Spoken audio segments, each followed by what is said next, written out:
Hi అండి అందరికీ welcome back to our channel Madhu educational hub. Friends, ఈ వీడియోలో ప్రీవియస్ డిఎస్సిలో వచ్చినటువంటి జీకే బిట్స్ అయితే డిస్కస్ చేద్దాం.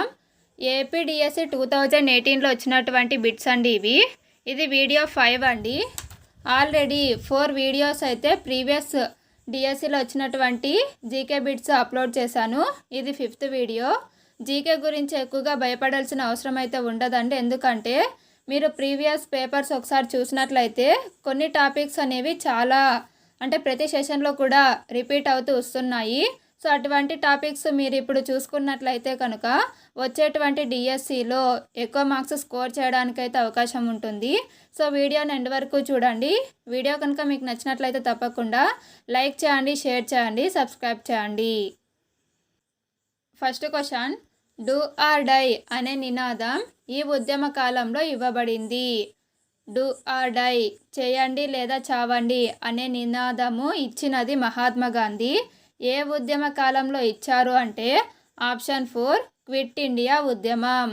ఈ క్విట్ ఇండియా ఉద్యమం అనేది 1942లో స్టార్ట్ అయ్యింది. నెక్స్ట్ 1, ఈశాన్య ఋతుపవనాలను సాధారణంగా ఇలా అంటారు. ఈశాన్య ఋతుపవనాలకే మరొక పేరు ఆప్షన్ 1 శీతాకాల ఋతుపవనాలు. ఈశాన్య ఋతుపవనాల వల్ల మన భారతదేశంలో తమిళనాడు అధిక వర్షపాతాన్ని పొందుతుంది. నెక్స్ట్ 1, కేంద్ర ప్రభుత్వంలో రెవెన్యూ శాఖ ఈ మంత్రిత్వ శాఖ పరిధి కిందకు వస్తుంది. రెవెన్యూ శాఖ అనేది ఆర్థిక శాఖ కిందకు వస్తుందండి. So option 3 correct answer. Next 1, భారతదేశంలో స్పీడ్ పోస్ట్ సర్వీసు ప్రారంభించబడిన సంవత్సరం. భారతదేశంలో స్పీడ్ పోస్ట్ సర్వీసు ప్రారంభించబడిన సంవత్సరం ఆప్షన్ 2 1986. నెక్స్ట్ 1, ఉపాధ్యాయులకు జాతీయ స్థాయి పురస్కారం అందించినప్పుడు ఇచ్చేటువంటి పథకం ఏది? ఆన్సర్ ఆప్షన్ 3 రజత పథకం. రజతం అంటే సిల్వర్ అండి. సిల్వర్ మెడల్ అయితే ఉపాధ్యాయులకు జాతీయ స్థాయి పురస్కారం ఇచ్చినప్పుడు అందజేస్తారు. నెక్స్ట్ 1, భారతదేశంలో గ్లోబ్ అంటే global learning and observation to benefit the ఎన్విరాన్మెంట్ను అమలు పరుస్తున్న ఏజెన్సీ ఇచట కలదు. Answer option 3 Delhi. Next 1, Padma అవార్డులలోని కేటగిరీల సంఖ్య. పద్మ అవార్డ్స్ అనేవి 3 కేటగిరీస్గా ఉంటాయండి. So answer option 3. అవి ఏవి అంటే పద్మ విభూషణ్, పద్మభూషణ్, పద్మశ్రీ. ఇవి పద్మ అవార్డులలోని కేటగిరీలు. నెక్స్ట్ 1, ఒకరోజు అంతర్జాతీయ క్రికెట్ మ్యాచ్లలో ద్విశతకాన్ని చేసిన మొదటి ఆటగాడు ఎవరు? ద్విశతకం అంటే 200 పరుగులు చేసినటువంటి మొదటి ఆటగాడు ఆప్షన్ 2 సచిన్ టెండూల్కర్. నెక్స్ట్ 1, ప్రపంచంలో అతిపెద్ద ఉష్ణ ఎడారి ఏది? ప్రపంచంలో అతిపెద్ద ఉష్ణ ఎడారి ఆప్షన్ 4 సహారా ఎడారి. మన భారతదేశంలో అతిపెద్ద ఎడారి ఏది అంటే థార్ ఎడారి. ఇది కూడా ఉష్ణ ఎడారి. గోబీ ఎడారి అనేది శీతల ఎడారి. నెక్స్ట్ 1, టర్కీ దేశపు కరెన్సీ.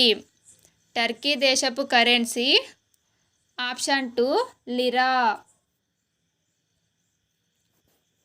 నెక్స్ట్ 1, బెనారస్ హిందూ విశ్వవిద్యాలయం స్థాపించిన సంవత్సరం.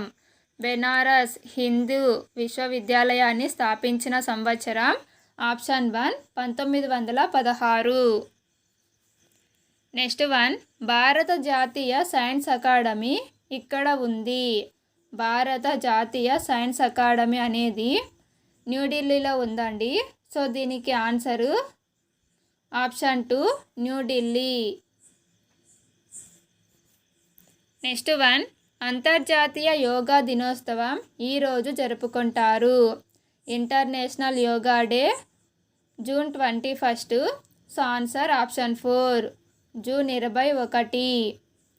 జూన్ 23 అనేది అంతర్జాతీయ ఒలింపిక్ దినోత్సవం. నెక్స్ట్ వన్, మై ట్రూత్ అనే గ్రంథ రచయిత. గ్రంథాలు రచయితల గురించి ప్రీవియస్ అంటే ఇంతకుముందు వీడియోస్ అప్లోడ్ చేశాను కదండి, అందులో కూడా రావడం జరిగింది. సో ఇది వెరీ వెరీ ఇంపార్టెంట్ అండి ఈ టాపిక్. మై ట్రూత్ అనేది ఇందిరాగాంధీ యొక్క ఆత్మకథ అండి. So option 3 correct answer. R K Narayan ఆత్మకథ మై డేస్. నెక్స్ట్ వన్, అంతర్జాతీయ న్యాయస్థానం యొక్క ప్రధాన కార్యాలయం ఇక్కడ కలదు. అంతర్జాతీయ న్యాయస్థానం యొక్క ప్రధాన కార్యాలయం హేగ్లో కలదు. So option 1 correct answer.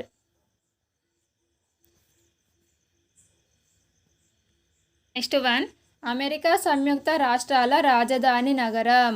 America సంయుక్త రాష్ట్రాల రాజధాని నగరము ఆప్షన్ 1 వాషింగ్టన్ DC.